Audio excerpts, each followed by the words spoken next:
look at Floyd. Like Floyd spends money like it's a tap. Like he's got a tap, just like unlimited amount of money. Money's just flowing. And even as much money as he's made in his career, which he's probably made as much, if not more money than any boxer ever. Like there's all these lawsuits. Like he hasn't been paying things and he owes money on this and owes money on that. And it's like, and then he's got to come out of retirement. Yeah, that's tough.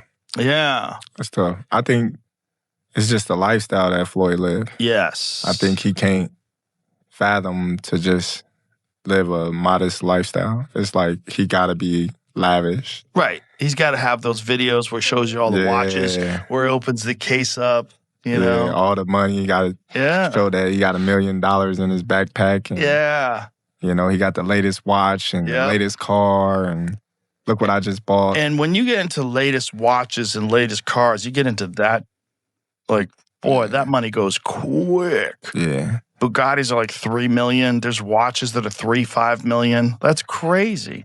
So you buy a watch and a car, you're down 10. That's nuts. Joe Rogan didn't hold back when Floyd Mayweather's real estate claims came up.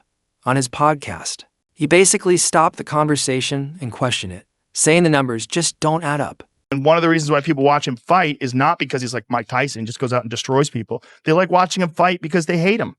Because he talks so much shit and he's like, look at my $1 million watch. Look at my fucking jet. Look at my house. Look at this. He's like constantly showing you all these things that he has.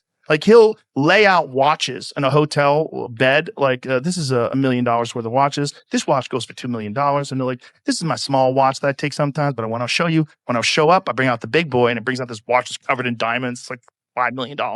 And so you hate him. And that Floyd owes like $1.4 million in jewelry debts, that Floyd owes like hundreds of thousands of dollars in rent for a private New York apartment. His private jet fuel, he's not paid hundreds of thousands of dollars worth of fuel and maintenance. He put up one of his jets that I think he even sold, but one of his jets and I want to say one of his properties, like one of his homes, up as collateral for a $54 million loan from an individual, from a billionaire that had a 9% interest on. Rogan challenged the entire narrative, pointing out that claiming to own dozens of high-value buildings is one thing, but proving it with real, verified assets is something completely different. That money to the IRS, how much does he owe? It's in the $20+ million range. It's a lot of money, man. But it's not something that he's been, it's not like deception. No. It's just neglect to pay. Neglect. And it's also like, I think, and there is like a truth to this. He makes so much money. There's probably a point when they're like, hey, it's time to pay your taxes. And you go like, all right, here's a check for $25 million. That's an incredible amount of money. And then they go, that's true, but you owe 50 more. And he's just like, that can't be right. You know what was giving not you good? $25 million. Yeah. He's bought over 100 luxury cars from the same dealer and always pays in cash.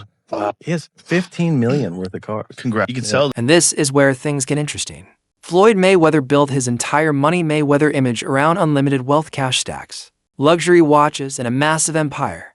But behind the scenes, reports suggest the reality might not be as perfect as it looks. That Floyd Mayweather is made, and because he's the best in the history of pay-per-view at making sure that the money ends up in his pocket. He is or has been a businessman as an athlete that almost doesn't have a peer because he owns all his own stuff as an independent. Your spending has to be so fiscally irresponsible to lose the amount of money that Floyd Mayweather has lost that it is almost beyond anything that is reason. It's not merely fiscal insanity. It's something that doesn't make any sense to me.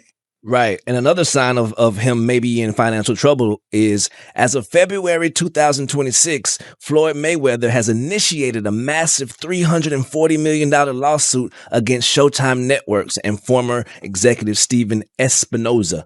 So he's trying to get some bread right now. The estimate is that he made over $1.2 billion over the course of his career and just earning. According to Business Insider, some of Mayweather's properties have already faced foreclosure.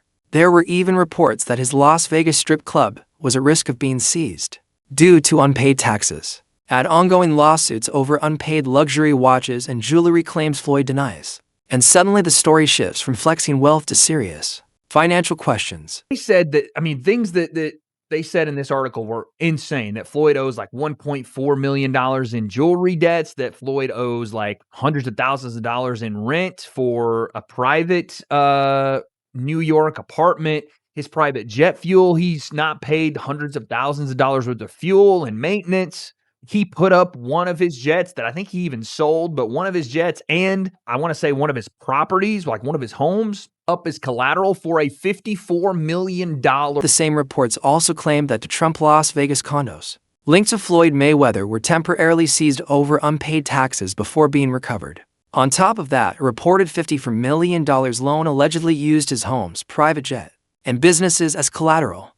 Whether it's exaggeration or misunderstanding, the gap between Floyd's public image and these reports has sparked major debate. And just when Joe Rogan's skepticism had people questioning things, Chael Sonnen jumped in with an even stronger take, basically asking why anyone is surprised at all. What's wrong with that?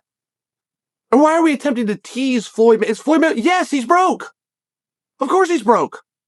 He's a boxer. Did they say can't read? That's not to tease him. They say that he can't read. His best friend at the time said that he can't read, and he never denied it.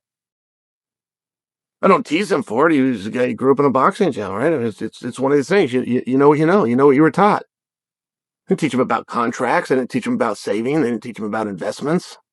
Who would have taught him these things? Of course he's broke.